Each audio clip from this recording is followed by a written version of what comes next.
welcome to On the Plate, a podcast about food and everything related to dining and La Dolce Vita.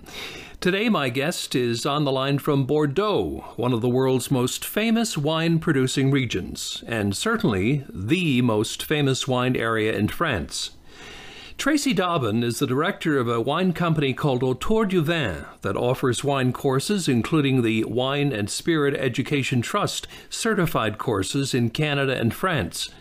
Autour Du Vin launched in Canada this summer, and this month, March 2015, Tracey will be traveling home to offer a series of courses in both Halifax and St. John's. Tracey, you're currently living in Bordeaux. What exactly is it that you do there?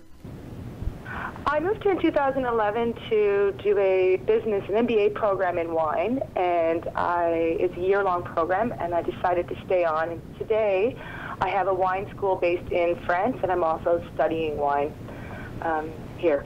So I'll talk to you about your school in a second, but what's it like living in an area like that? I mean, I dare say many people see it as being quite magical, quite beautiful. And I guess for me, living in Bordeaux, the magic of it is being in the center of, what many consider to be the wine world, wine capital of the world. So for me, it's, 1 in 6 people essentially work in wine here. So everything is around wine. Everything is about wine. It's when I go out, my friends all work in the business. It's an immersion in the wine culture that's really appealing to me. And then I guess the second piece is that whole food and wine culture that exists here, and the you buy your meat and your cheese and everything you buy in separate little markets, and it's all very, from the farmers, or very artisanal. It's a religion to spend time at the table. Lunch shorter than 2 hours for the French is almost unheard of still, which I don't follow. But the whole idea of that sitting together as a family, sitting around, and that sharing piece is what I find really appealing of the lifestyle here. So how did you develop such a keen interest in wine in the first place? I mean, to the point where you wanted to actually study wine? I always had an interest in wine. From a fairly young age, we had wine at our table. Growing up, I think more than a lot of Canadians had traditionally. I know it's changing quickly now. And I was always fascinated by the different aromas when we were allowed to smell and taste the wines. But for me, it was really once I started learning a little bit about it, and I find this is what, it's the bug that people catch, is you realize how it touches on all aspects of study. There's the geology, the geography, the history and culture, the chemistry in the winery, the biology in the vineyards.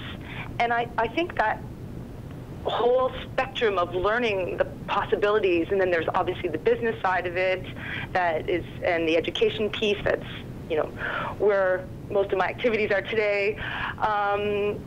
It's that whole learning piece, and then it's the, you're learning, and then you're tasting alongside of that, and so it's that tactile. You're tasting the different vineyards in the different parts around the world, and you're traveling around the world through these bottles, through these glasses that have, stories behind them. Well, you certainly sound excited about it. I want you to tell me about your school now. It's called Autour Du Vin? So Autour Du Vin is based in Bordeaux, but we also have locations in St. John's, Halifax, and Edmonton at the moment, with educators in each of those locations. The main service that we provide is the Wine and Spirit Education Trust certifications. This is wine programs that it's a series of 4 courses that are based out of London, and today represents the largest wine school program in the world. There's centers all over the world. 60,000 people last year followed the courses, and largely considered the most important wine training, or the most well-recognized wine training globally. So we offer those courses in all of our locations, and then alongside that, we also offer what we call master classes, but they're basically just themed classes open to everybody on a variety of different topics. So when I'm home in March, we're going to offer courses on Italian wines and a vertical tasting of Bordeaux wines. And that's the idea, is very themed, specific 2-hour courses that are open to everyone, where we taste and learn the theory behind a specific topic. Tracey, you yourself are going to be here now beginning on March the 12th, offering some courses, beginning with one called Viva Italia, Taste the Diversity of Italy. Tell me, where is this happening and what is that one all about? This is a course that's taking place at Covelli. It'll be taking place on March the 12th. And the idea is it's an exploration of what Italy has to offer in terms of wines. There are over 850 varieties planted in Italy, and there are many available on the shelves today in St. John's, in the liquor stores in St. John's. So the idea is we'll be presenting 12 different wines from north to south, with a range from some of the better-known wines from Piedmont, such as Barolo, to lesser-known wines, such as Aglianico and Arnese, and just to give people that opportunity to taste. And then you have one called Chef to Go Bordeaux Pairing Dinner on the 13th of March. What's that one all about? So this is an evening that I've organized, or we've organized together. It's Chef to Go, Barb Arneal, and myself will be doing a wine and a Bordeaux wine and French meal. Obviously, he'll be doing the cooking, and we'll be presenting 5 flights of wine. So in total, there'll be 10 wines served, and each flight is a flight of 2 to be paired with a course that he is preparing to be matched with the wine. So each course will be discussing a little bit about the wines and why the pairing works. Then you have a Bordeaux vertical tasting, Grand Cru Classé. Just explain what a vertical tasting is, first of all. So a vertical tasting is when you're tasting wines from various vintages. So in Bordeaux, we are maritime climate, warmer than St. John's, but a lot of variability in the climate. So every year, people often forget that wines are an agricultural product, and every year, depending on the weather, you have variations in the style and the quality of the wine. So, and that's what creates a lot of the buzz and excitement around Bordeaux wines. So the idea of the vertical is we're working with one property, Rosan-Segla, and 12 different vintages, so 12 consecutive vintages, and we're going to go through each of the wines and talk a little bit about what the vintage delivered in terms of the climate and the effect that it had on the wines, and we'll have the opportunity to taste, the one property, so we can really see the effect of the actual year, the actual climate or the weather of that year had on the various wines. So that's happening on March 14th. Where? That's happening at Dialogue Wines.